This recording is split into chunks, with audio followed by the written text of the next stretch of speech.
Alert forecast. In terms of temperatures, the month of May has been very reminiscent of spring. We've seen some warm periods, but we've currently seen 6 days in a row where temperatures are below where they're supposed to be for this time of year. And that trend continues into the holiday weekend. That's one of the things we want to give you the first alert about. We know that there's a lot of outdoor plans, so don't expect highs in the 70s or near 80 degrees, but still, I think it's going to be comfortable. Temperatures Saturday, Sunday, even Memorial Day Monday, only going to range about 5 to 10 degrees cooler than where they're supposed to be for this time of year in the afternoon. So we can see that temperature trend warming into the weekend. We're at 65 for your Saturday, about 10 degrees cooler than normal, 66 on Sunday, and we're just under 70 degrees for Memorial Day Monday.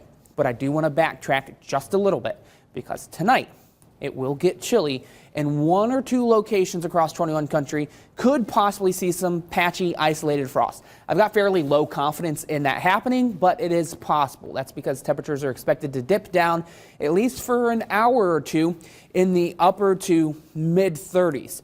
And we've got quite a bit of moisture in the atmosphere in comparison to what the actual air temperature is going to be. So when we've got these chilly temperatures overnight, higher dew points, calm winds, clear skies, all of which we're going to have, that could mean 1 or 2 spots experience frost. So if you're somebody that's a little bit concerned about that this evening, and like I said, it's not going to be a huge concern, safest thing to do, honestly, if your plants are already in the ground, just water them before sunset. That'll help keep the plants warm overnight. And then as we get into the rest of the weekend, next week, we're not really concerned with morning temperatures being on the chilly side. But we are tracking some rain chances as we get into next week. So you can see we're staying dry through even Memorial Day Monday.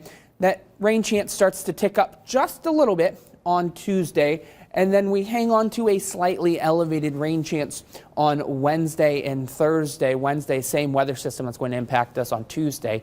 Then we're tracking another system on Thursday. So we can at least look at the short term right now, get through Memorial Day on First Alert Future Track.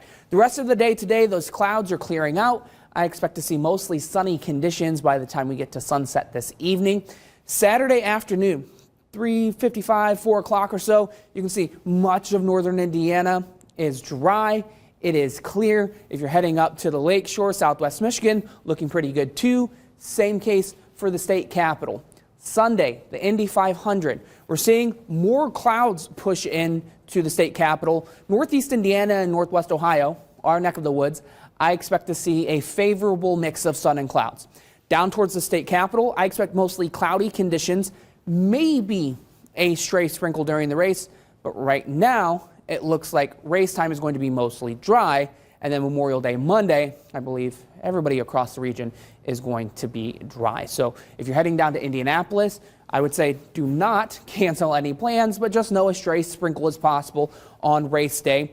Temperatures down in Indy will be in the mid to upper 60s in the afternoon. We're topping out at 66 degrees on Sunday. Memorial Day Monday, a good mix of sun and clouds, a high of 69 degrees. And as the rain chance starts to return, isolated rain showers possible Tuesday, Wednesday, into Thursday. Temperatures are looking more likely they're going to get into the upper 60s and low 70s. And I think we're going to see highs return to the mid 70s, possibly upper 70s by next weekend. So as we have gently glided down into the 60s and 50s for the highs, I think we're going to start going back up